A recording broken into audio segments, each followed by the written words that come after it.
Quick. Okay, Representative Pearson. You just recently got back out there to Nashville to, get back into this legislative session. And this morning, there seemed to be a little confrontation that happened. Just talk to me from your perspective as to how this all played out. Yeah. I mean, the Tennessee General Assembly is one of the most toxic work environments that exist.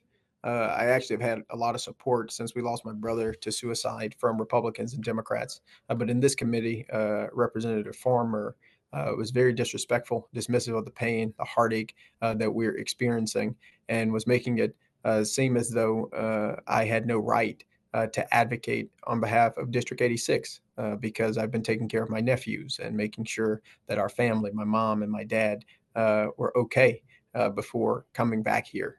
But this is a hard environment and it's an impossible environment to grieve in. And that's why I had to take time to be with my family, to be in District 86. I've attended more meetings, more, unfortunately, funerals of people in our district and have been able to participate more with our community in our district. And our jobs don't stop at the doors of this Capitol. And just to have a personal ad hominem attack against my family and against my brother in particular, who we lost, and that has shattered our entire life in irreparable ways, was very upsetting. And I do believe, I can and I will continue to advocate for the end of this gun violence epidemic. Yeah, and of course, gun violence already hits close to home for anyone who represents Memphis, but to have it, be this close to you, talk about some of the emotion that you felt today and why it did get to the point it got to. Yeah. I mean, I have always been passionate about the issue of ending the gun violence epidemic. I lost my job and was reinstated by District 86 because I got expelled for fighting to do something about the gun violence epidemic. I never imagined that that epidemic would come to our house and our family in this way. And it has been horrible, a very difficult time as well. But today I was speaking passionately about legislation that will repeal permitless carry and that people who have access to firearms are going to be responsible firearm owners. It's a good bill. It's a simple bill. And since we have not had that bill, we have seen homicides and suicides go up in our communities. But instead of talking about the merits of the legislation, the representative who I got in an altercation with wanted to attack me and attack our family. And no one, I will allow no one to come after me or to come after my family, especially. And I know that this issue is personal for me and thousands of other people in our city and in our county. And in fact, it's because of the inaction of people like Andrew Farmer. It's because of the inaction of people who are intransigent to this in this Republican Party and in this Tennessee General Assembly that we are dealing with the heartache and the pain that we are with the loss of my own brother. And so, yes, this is very emotional. Yes, I'm very passionate about it. And I'm not going to be ashamed of that passion. And the truth of the matter is, I've never let even this hard time and this grief stop me from doing my work. I'm a state representative wherever I go. Just the other day, I was at a town hall with over 400 people talking about XAI, which is in our community, have helped to register 150 young people to vote at a high school in Memphis. Our work is not just here in Nashville. My work is also in District 86 in Memphis, in Shelby County. And I'm going to continue to do that as long as my constituents will allow for me to.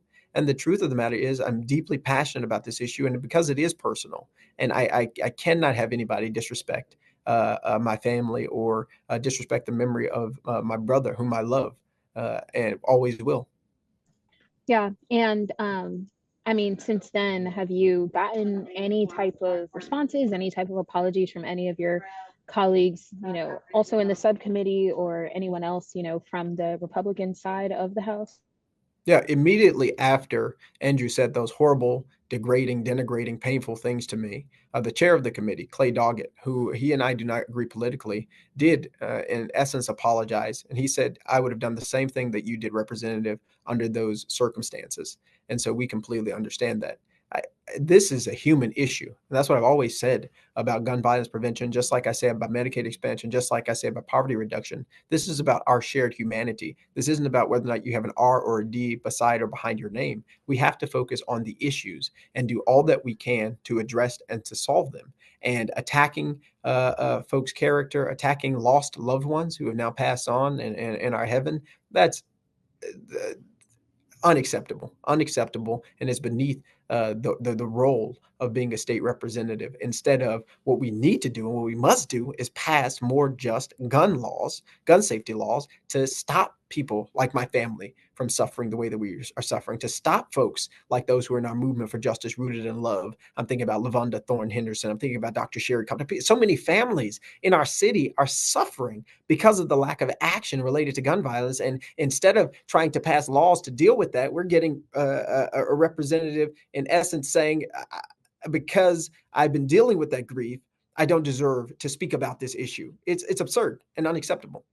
And I'm going to fight for District 86. I'm going to fight for my brother Tim. I'm going to fight for our community as long as I'm allowed to.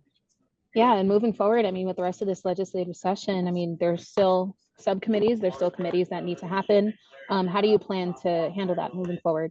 Yeah, look, I am so fortunate to have been able to spend time in the district because it gives me strength during these days to persevere, to wake up, and to keep going.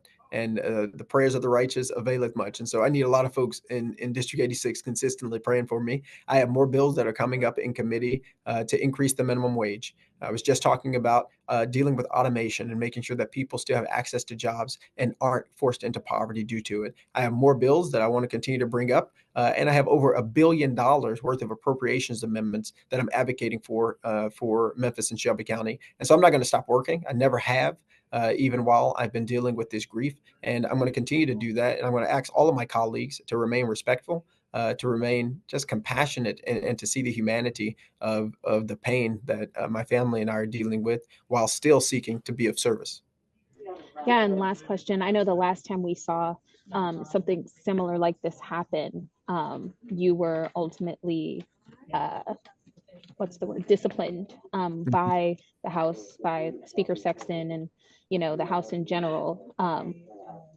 Do you see that happening again in this scenario? What do you think is going to come of this?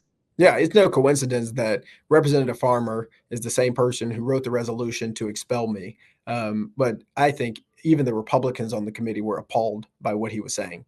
And I think he's being talked to and spoken to about his actions and his behavior and his comments and how horrible they were and unbecoming of anybody who is supposed to be serving this legislature.